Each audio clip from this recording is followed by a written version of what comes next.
ஐயா வணக்கங்க ஐயா. வணக்கம், வணக்கம். ஐயா இன்னைக்கு நம்ம பார்க்கக்கூடிய ராசி கும்ப ராசி. காலபுருஷ தத்துவப்படி 11ஆம் ராசி. ஸோ அந்த ராசிக்கு வாழ விடாம தடுக்கக்கூடிய எதிரிகள்ல யாரு? எந்த ராசியை சார்ந்து வருவாங்க? கும்பத்துக்கு 6ஆம் இடமான கடகமே பகை தான். 6ஆம் இடம் சத்துருஸ்தானம். ஆனால் வேலை 6ஆம் இடத்துல தான் வேலைங்கிறது இருக்கு. பட்டு இப்போ சனி, புதன் இந்த 2 பேர். புதன் அஷ்டமாதிபதி, சனி விரையாதிபதி. இவங்களுடைய நட்சத்திரங்கள் தான் இந்த 6ல் இருக்கு. அதனால வேலை பார்க்குற இடம் பங்காளி ஸ்தானம், பங்காளி பகை, அதே மாதிரி மாமன் வர்க்க பகை, இதெல்லாம் இவங்களுக்கு எதிர்ப்பு இயற்கையிலேயே இருக்கு. அதுபோக இவங்க காற்று ராசி. இவங்க காற்று ராசிக்கு மெயினாக பூமி ராசியுமே பகை தான். ரிஷபம், கன்னி, மகரம், இந்த 3மே பூமி ராசி. இப்போ இங்கே இருக்கிற நட்சத்திரம் பாருங்க, சூரியன், சந்திரன், செவ்வாய். இப்போ இந்த சூரியன், சந்திரன், செவ்வாய்னா அப்பா அம்மான்னு வந்துடுதா? அப்பா அம்மா, அதே மாதிரி சகோதர உடன்பிறப்பு எல்லாமே வந்துடுதா? அதனால தான் இவங்க கொஞ்சம் எதுலேயுமே அந்த அன்லக்கு இதாகிடுது.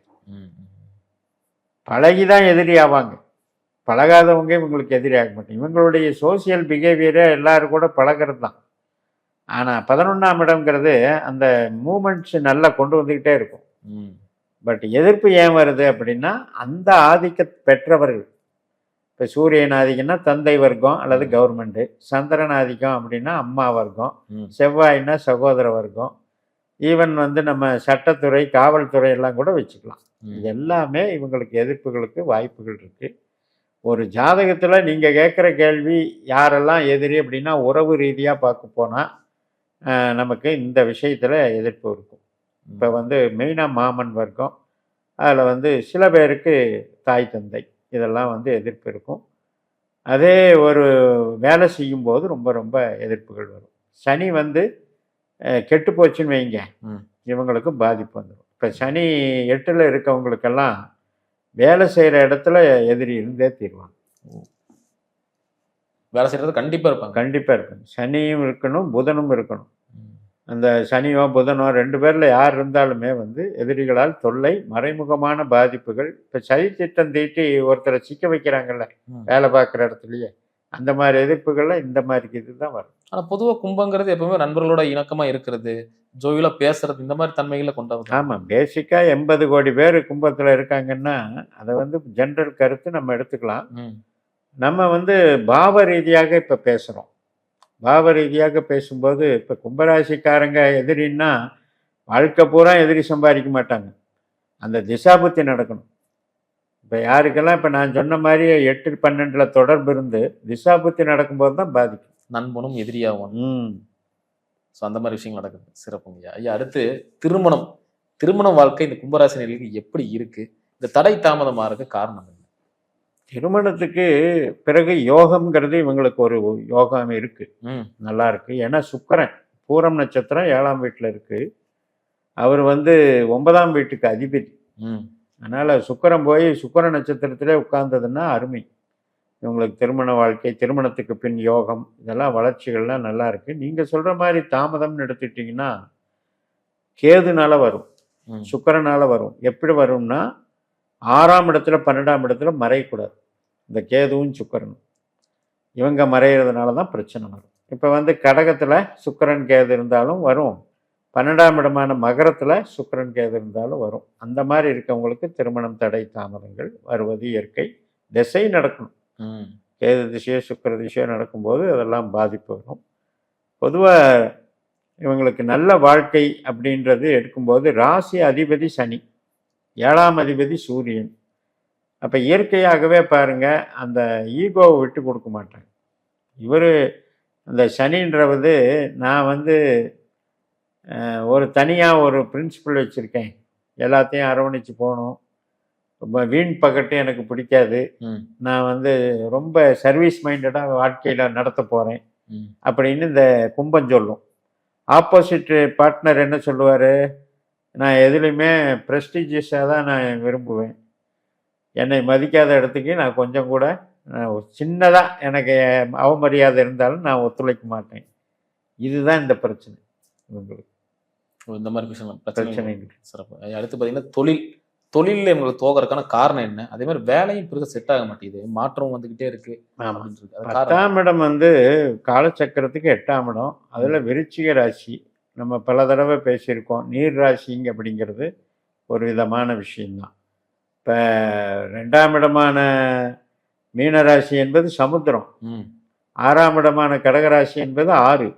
நல்ல வளரக்கூடிய அமைப்பு. தொழில் பலம். அதே 10ஆம் இடம் வந்து கிணறு, குட்டை, பிடியாய். ம் தொழில் ஸ்தானம். அப்போ ஒரு குறுகிய வட்டம். தொழிலில் பார்த்தீங்கன்னா இவங்க வந்து ஒரு ப்ராடாக திங்க் பண்ணுறதில்ல. குறுகிய வட்டத்தில் மாட்டிக்கிட்டு இதுவே எனக்கு சாஸ்வதமாக இருக்கும் அப்படின்ற நிலைமையில் இருக்கும்போது என்ன ஆகுதுன்னா காலச்சக்கரத்துக்கு 8. அந்த 8ங்கிறது வந்து நல்ல ட்ரெண்டிங். தொழில்கள் வந்து ட்ரெண்டிங்கில் அப்டேட் ஆகிட்டு இருக்கும்போது இவங்களால் அந்த அப்டேட்டை பண்ண முடியுது. அதனால் வந்து அனுபவிக்கிறாங்க. 10, 8 தொடர்புன்னா என்ன அர்த்தம்னா தொழிலை கெடுக்காது, ம் ஆனால் தொழிலை வளர்க்காது. ம் ம் அதுதான் அதில் உள்ள சிக்கல். நியூட்ரலா. நியூட்ரல்னு சொல்ல முடியாது. வேற வழி இல்லாமல் அதுலேயே உருட்டிட்டு இருப்பான். எதுக்கு ஓடுறோன்னு நம்மளுக்கும் தெரியல, அவங்களுக்கும் தெரியல மாதிரி ஓடிட்டே இருப்பான். சரிங்க ஐயா. இப்ப இவங்களுக்கு அசிங்கம் அவமானம் எதனால வரும்? 5ஆம் இடம் அதாவது 1, 5, 9 அப்படிங்கிறது காற்றுத்தன்மை.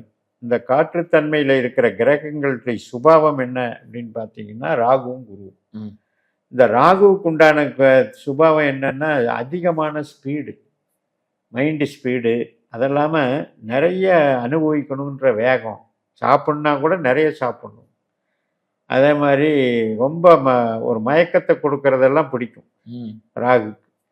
குருவை எடுத்துக்கிட்டிங்கன்னா எல்லாமே இனிப்பு, ரசனை இப்படி பிடிக்கும். அப்போ இது எல்லாமே என்ன சொல்லுது அப்படின்னா ஒரு ரிச்னஸை கொடுக்குது.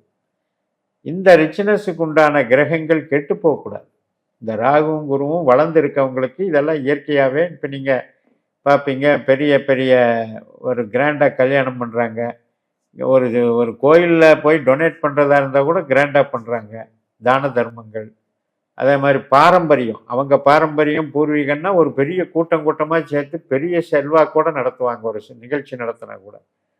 இப்படிப்பட்டதெல்லாம் நல்லா இருக்கு அவங்களுக்கு. ம் அவமானம் ஏற்படுறது யாருக்கு ஏற்படும் அப்படின்னா இந்த குருவோ ராகுவோ போய் நமக்கு கன்னி ராசிலையோ அல்லது மகர ராசிலையோ இந்த 2 ராசியில் குரு ராகு போய் மாட்டி திசை நடந்தது அப்படின்னா அவமானம். அது எந்த மாதிரின்னா இப்போ பருவத்துக்கு ஏற்ற மாதிரி. ம் இப்போ பால்ய பருவம்னா பெண்கள் தொடர்பு, போதை, ராகுனாலே போதை. இந்த போதை இதில் ஈடுபடுறது இதனால் அசிங்கமாக. நல்ல பாரம்பரிய குடும்பமாக இருக்கும். தண்ணி போட்டு தெருவில் கிடந்ததுன்னா அது ஊரெல்லாம் பழித்து பேசும். அப்போ ஒரு அவமானம், அந்த குடும்பத்துக்கே ஒரு அவமானத்தை சேர்க்கும். ம் ம் அதே மாதிரி நண்பர்கள். புதன்னாலே நட்பு. அந்த புதன் வீடு தான் அட்டமாதிபதி, 8ஆம் வீடு. இப்போ அங்கே போய் குரு போய் எங்கள் 8ல் உட்காரும்போது என்ன ஆகுதுன்னா அவர் வந்து பணத்தினால நட்பு வட்டாரங்களாகட்டும், பிஸ்னஸ் ஆகட்டும், பணம் கொடுத்து ஏமாறுறதுனால அசிங்க அவமானம். இப்போ ஒன்றும் இல்லை, ஆடிட்டிங்லலாம் தவறு பண்ணுறாங்கல்ல, ப்ரைவேட்லேயே ஆகட்டும் கவர்மெண்ட்லேயே ஆகட்டும், அந்த தவறு பண்ணி கையாடல்னு சொல்கிறோம், பணம் கையாடல், அந்த மாதிரி அசிங்க அவமானம் ஏற்படுது. ஐயா அடுத்து பார்த்தீங்கன்னா இந்த ஜூன் 2ஆம் தேதி குரு பெயர் இருக்காரு. ஸோ இதனால உங்களுக்கு எதாவது நல்லது நடக்குமா? அருள் சார்ந்த வகையிலையும் நல்லா இருக்கு.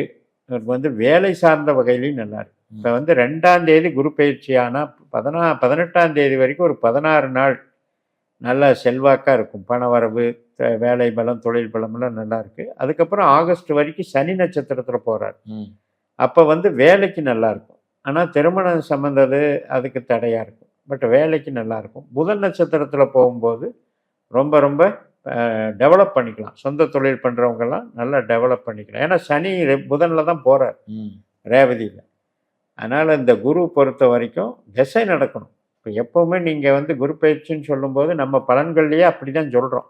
உங்களுக்கு திசா புத்தி நடந்தால் பாருங்கன்னு தான் சொல்கிறோம். அந்த மாதிரி குரு திசை, சனி திசை, புதன் திசை, புத்தி அந்தரம் நடக்கிறவங்களுக்கு தொழில் பலம் சிறப்பாக இருக்கும். சிறப்பு. ரொம்ப அருமையாக சொன்னீங்க. மீண்டும் அடுத்த காலம் சந்திக்கலாம். நன்றி.